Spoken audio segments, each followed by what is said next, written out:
Market యార్డుకు తీసుకొచ్చిన ధాన్యం అకాల వర్షంతో పూర్తిగా తడిసిపోయిందని, సెలెక్ట్ అయిన ప్రతి ధాన్యం కుప్పను ఎలాంటి కటింగ్ లేకుండా ప్రభుత్వమే తీసుకుంటుందని కాంగ్రెస్ పార్టీ కిసాన్ సెల్ రాష్ట్ర కో కన్వీనర్ నాయని నరసింహారెడ్డి అన్నారు. సిద్దిపేట మార్కెట్ యార్డులో గత రాత్రి కురిసిన వర్షానికి తడిసిన ధాన్యం కుప్పలను కాంగ్రెస్ పార్టీ కిసాన్ సెల్ నాయకులు పరిశీలించారు. అనంతరం సిద్దిపేట ప్రెస్ క్లబ్ లో నిర్వహించిన మీడియా సమావేశంలో వారు మాట్లాడారు. సిద్దిపేట మార్కెట్ యార్డులో రైతులు దోపిడీకి గురవుతున్నారని, 40 కిలోల సంచికి ₹8 హామీలు తీసుకోవాల్సి ఉండగా ₹10 వసూలు చేస్తున్నారని ఆరోపించారు. వ్యవసాయ మార్కెట్ కమిటీలో ధాన్యము నిన్న మొన్నటి వర్షాలకు తడవడం వలన దాన్ని సందర్శించడం జరిగింది.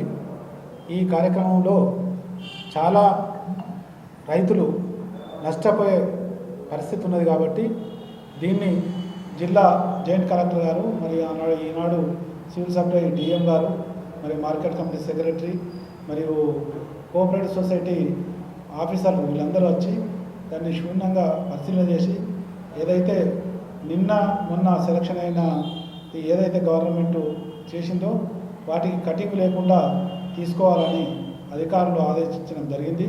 మరి అదే కింద ఉన్న ధాన్యం కూడా తడిసే కొంచెం తేమను విటాడు చూసి దాన్ని కూడా పూర్తి స్థాయిలో అది గవర్నమెంట్ పర్చేజ్ చేయాలని డిమాండ్ చేశాము. వారు కూడా స్పందించారు. రైతులకు న్యాయం జరగాలనే ఒక ఆందోళన ఉన్న రైతులను వారికి ఉద్యోగించి ఈ విధంగా కొద్ది ఓపిక పడితే సహనంతో పరిష్కారం అవుతుందని చెప్పడం జరిగింది. అదేవిధంగా మరియు సిద్దిపేటలో మేజర్గా ఉన్న సమస్య ఏంటి అంటే 2 సంవత్సరాల నుంచి హమాలీలతోనే చాలా ప్రాబ్లం ఉన్నది.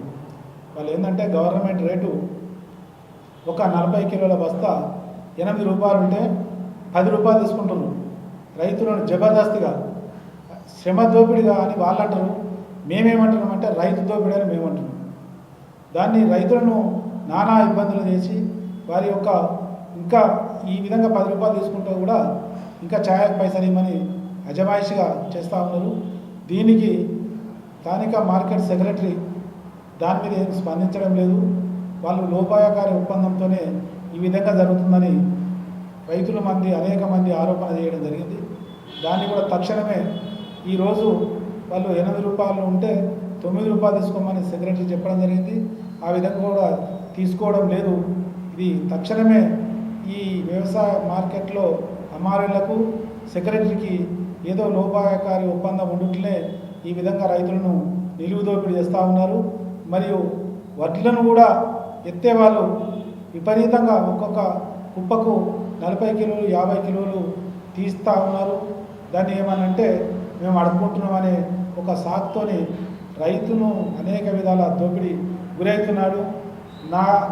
నాలో శక్తి ప్రాణం ఉన్న రోజులు రైతులకు అన్యాయం జరగకుండా వీటిపై